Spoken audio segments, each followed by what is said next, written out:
mother, of course, would plan on exercising, let's drop it, plan on exercising influence toward the south, because that's her father. So although the seed would be Antiochus, the seed that she would bear, she sit there with him under orders to influence the child. Now guess what happened? Read that verse again. Verse 6.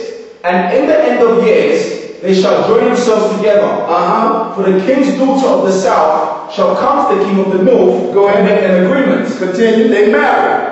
But she shall not retain the power of the arm. Now the reason she didn't retain the power of the arm is because she didn't even retain the power of life.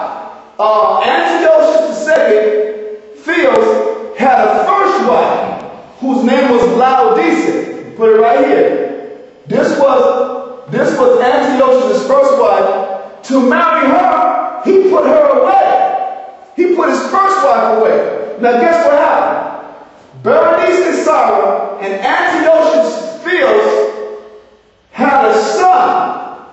And all of a sudden, all three of them died. Now some historical accounts just say they died. Other historical accounts let you know that it was that Laodicea, his first wife, poisoned her husband, who had put her away, Antiochus II Theos, poisoned the son, the baby boy that was born, and poisoned Berenice and Sarah, eliminating their whole song. That's why the scripture said what?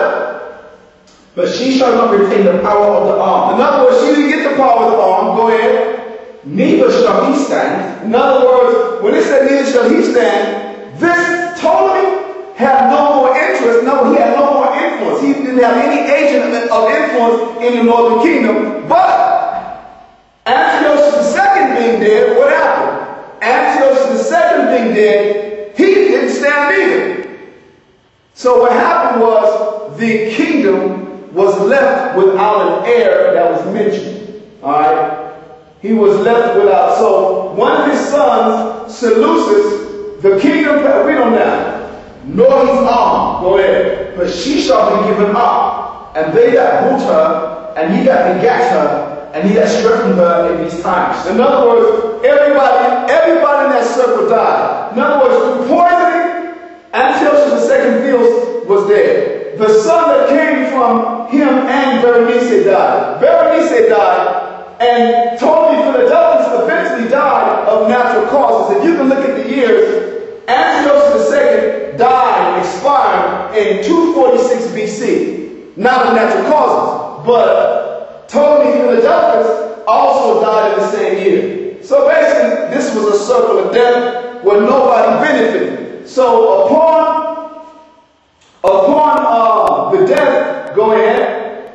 Verse 7.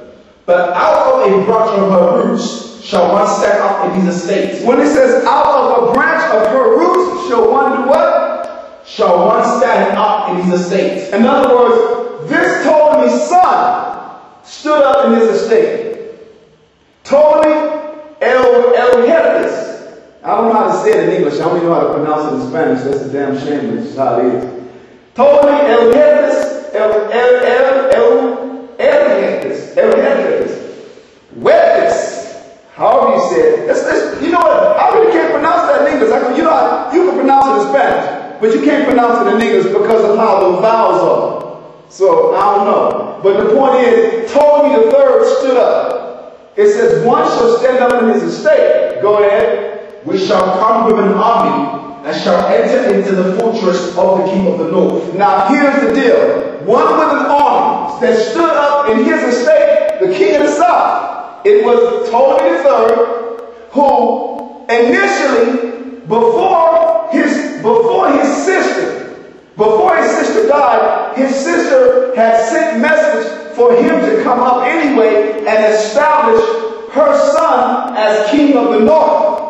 This is what verse, I think 7, what you were at? Where are you at now? Verse 7. So this is what verse 6 was telling about how they would make a league, but it wouldn't stand in any one of them's behalf. In other words, Ptolemy III had already received message from Berenice of Syria to come up to the north, to Syria, and establish her son with Antiochus as the emperor or as the king. And what happened was, when he got there, his sister, Antiochus, and his nephew, the one who he went to actually, have crowned, was dead. So he ended up sending for his army. Read that verse again.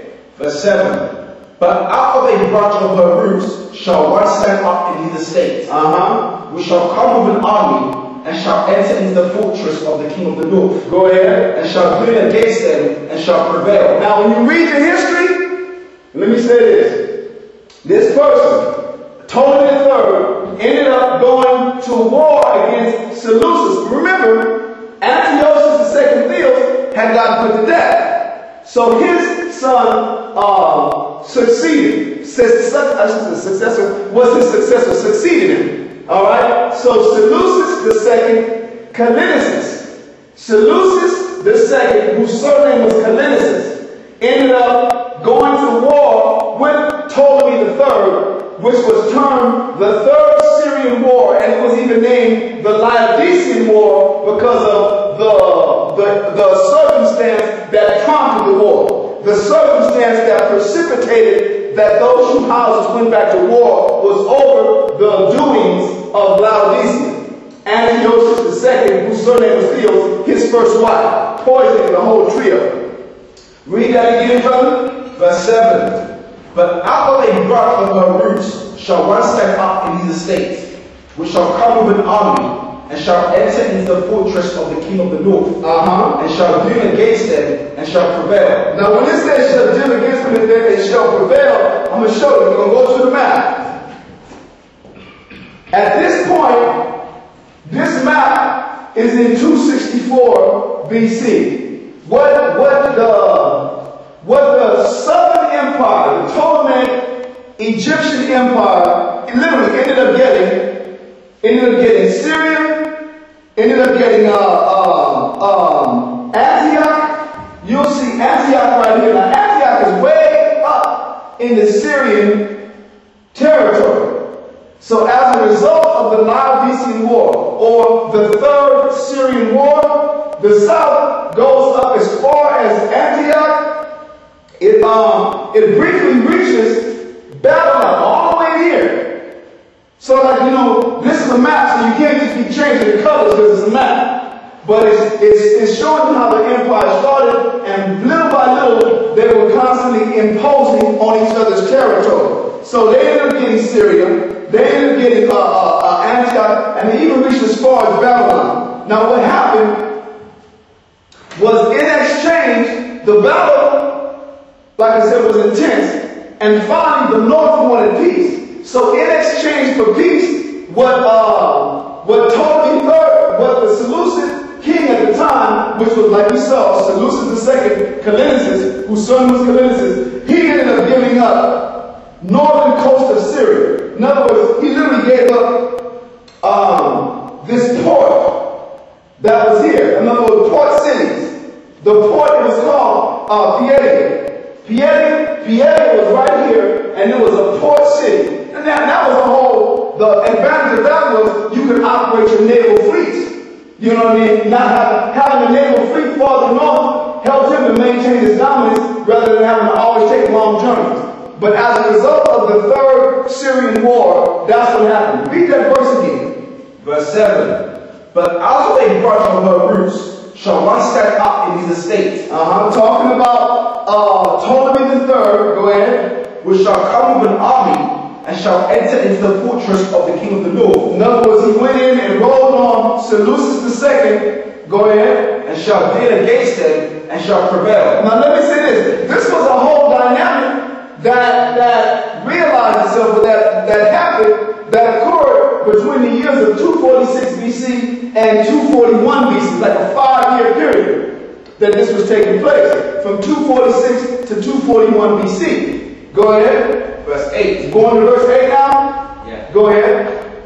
And shall also carry captives into Egypt their gods, with their princes, and with their precious vessels of silver and of gold. Now when it says carry captives, we're going to get to this as the verses in the Bible begin to go more, get more detail. The captives that were being carried into Egypt from the north were